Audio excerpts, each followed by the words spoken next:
What's up mga kabalita, isang mapagpalang araw sa ating lahat and welcome back po sa ating channel. Isang ampli ang dinala sa atin mga kabalita, at ayon po sa may-ari ay nagre-relay naman daw po ang unit pero wala pong audio output ang ating concert na itong mga kaibigan.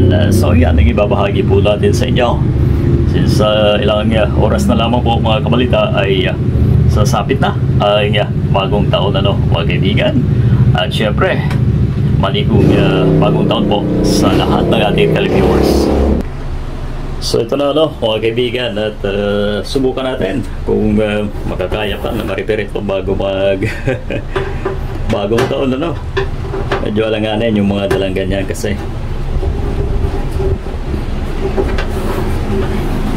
mamadali na mga kabalita.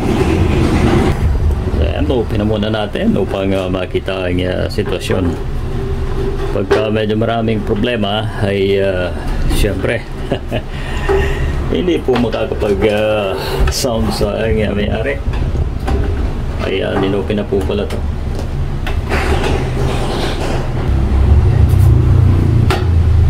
Medyo madumi.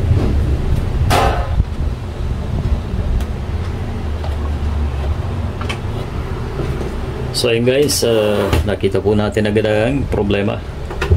Check natin at palitan yung resistor po ay sunog.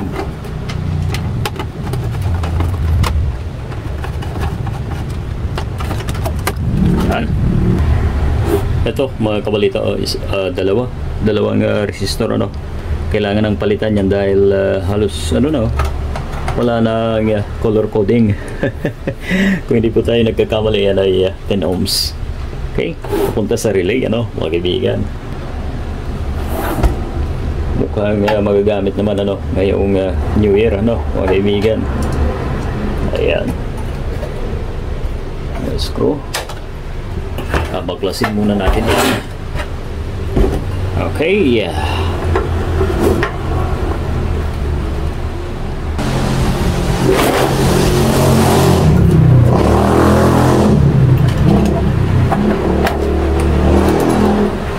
guys.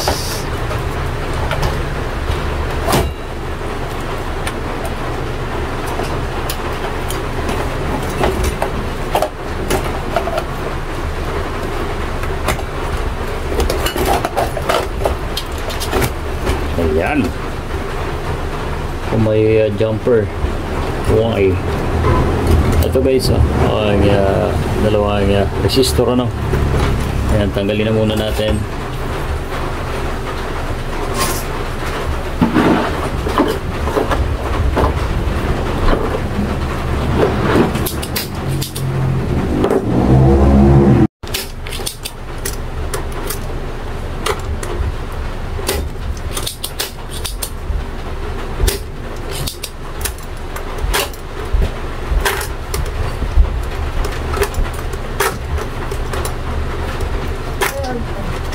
Uy, eto na ang tingnan natin ang value, kung 10 ohms. Ay, sunog guys, sunog.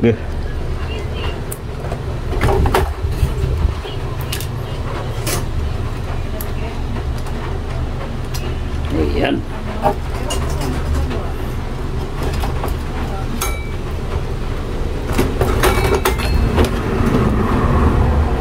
Ito na mga kabalita.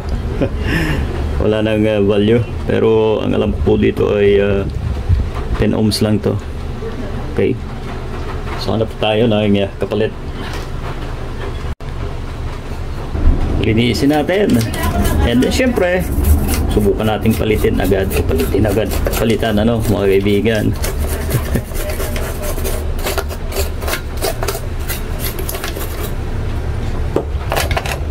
Kung susunugin ba ulit. So ito guys, subok muna tayo ng dalawang maliit kung ang mangyayari. Kaya katamad na kasi mag-trouble. Ayan, lagyan natin ng dalawang maliit. 10 ohms guys. Bukan natin. Yan.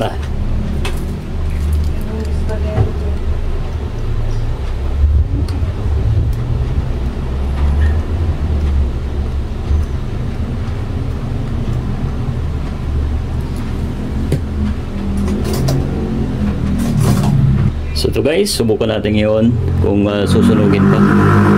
Ayan yung dalawa na yan. Ano? Here we go. Ito na. Uy, nag-relay naman mga kaibigan. Narinig nyo? Tingnan natin kung mainit. So normal naman. Siguro is tagal na talaga yun. O baka may continuity pa yun mga kabalita. Good, so subukan natin lagyan ng speaker guys. Ayan, baka may pataas na to easy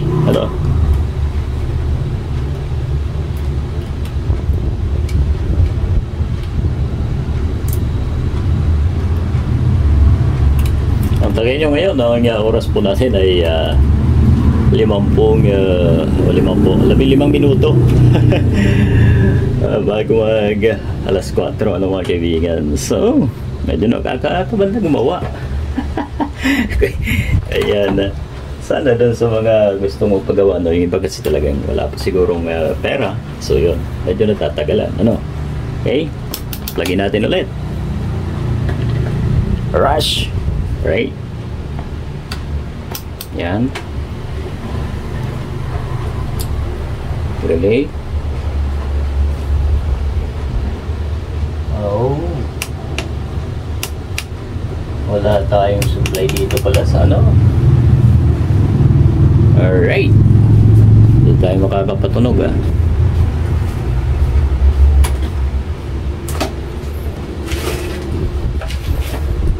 So yan guys, napansin po natin ang daming carbon sa relay.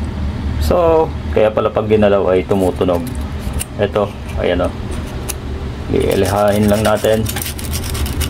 Spark yan siguro doon sa nasunog na resistor kaya pala wala pa naman tayong pamalit, pero pwede pa yan. Ayan, linisin lang natin yan hanggang mawala yung carbon na maitim. Pagka meron kasi yan walang contact yan.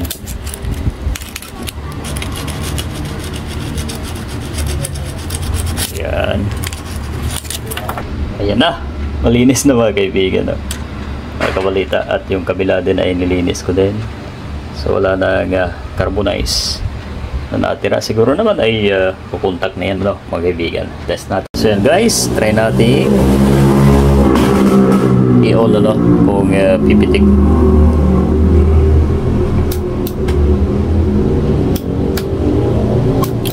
Ayun. So pansin nyo imposible na wala pang kontak yan mga kaibigan. At eto na nga mga kabalita ang ating ampli.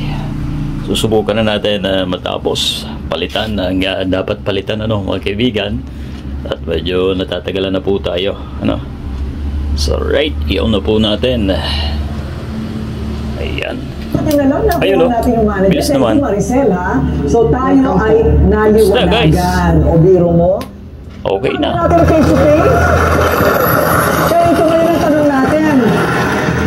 So yun lamang ang pinalitan natin yung dalawang 100 ohms. At yung relay, nilinis din po natin mga kaibigan.